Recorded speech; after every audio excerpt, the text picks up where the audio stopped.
Morning tine Jack nde kuitale. I don't think sinduzo kuitale tinapitako sindili sure koma kuitale mudera lotchedwa Kosenza pa 21 January. Kuchipatala kunali mayi wina anali odwala wabereka kumene kucha. Atabereka wapezeka kuti anabereka mwana wamkazi anampasa dzina kuti Sofia. Amayi yake mayiyo analipompo kuthandiza iti kusamala mwana chani. Nde apezeka kuti ali busy akunyamula mwana ucha amayi acha panangotulukira munthu atavala ngati nesi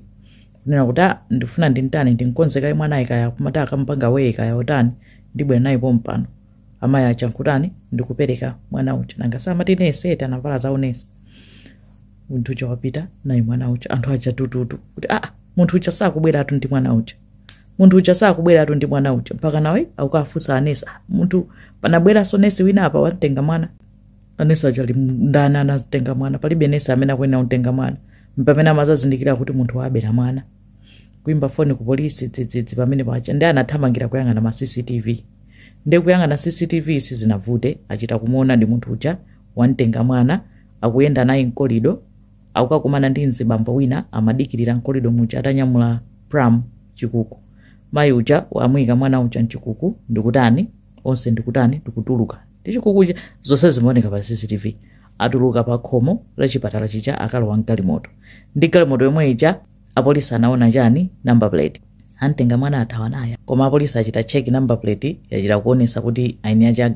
galimoto ndi ndani ndipo amakhala address yako mayiyo dzina lake Vespa ndi mamuna wake ochokera ku Senegal dzina lake Akwa Moses mamunayo uyoyo amakhala limodzi ndoti mamunayo wazaka 51 Vespa yo wazaka 43 ndandoti analibe mwana koma atawafufuza atapita ku nyumba kwawo akapeza phwando lonena kuti mwana wabadwa talandi mwana wathu wabadwa achoka kuchipatala kuti mwana watani wabadwa acha mwana wake ndani anali atamuveka mwanayo za blue zonse nje atalemba baby boy welcome home baby boy janjani kucheka kuti baby boy fa mwana anabadwa kuchipatala wabedwa ucha ndi mtsikana Sofia akwafusa kuti mwana dzina lake ndani iwo akuti mwana dzina lake ndi Enzo Nyamata apolisi sanamvetse amuvula mwana zovala zomwe anamvekazo apeza kuti ndi mtsikana sanali Nyamata ndipo mwana analidi mwana amene amuba uja kwafufuza kupeza kuti Vespa uja wakhala akuchita post akuza aliyese kuti ali ndi mimba bakana anaposta pa Facebook pa social media yake kunena kuti welcome home baby boy atamjambula kadzanja kamwana kana ngochita download pa Google pena pake ndikuposita pamene pachapa kumanena kuti chani mwana wabadwa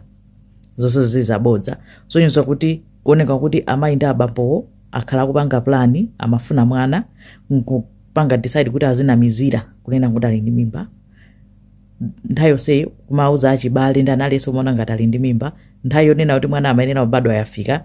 pamene ananyamuka kupita kuchipatala kukasakasaka munthu amene wangobereka kumene plani yawo inali imeneyo kuti avale za unesi akaba mwana abwera naye ku nyumba chabe kuti mwana amene anapeza kuti abayo ndi wamkazi iwo analata lemba paliponse atauza aliyese kuti mwana ndi wamuna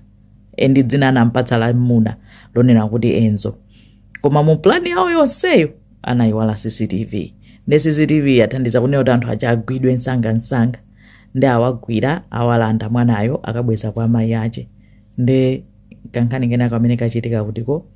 ku Italy pa 21 anthu amapanga zinthu zodabwitsa kuti osangopita ku adoption agency kukapanga adopt mwana bwinobwino chonamizira kunena kuti wabereka kumpanga distress mayi mwini wa mwana koma iyo ndi nkhani yomwe yachitika kutiko ku Italy zikomo kwambiri.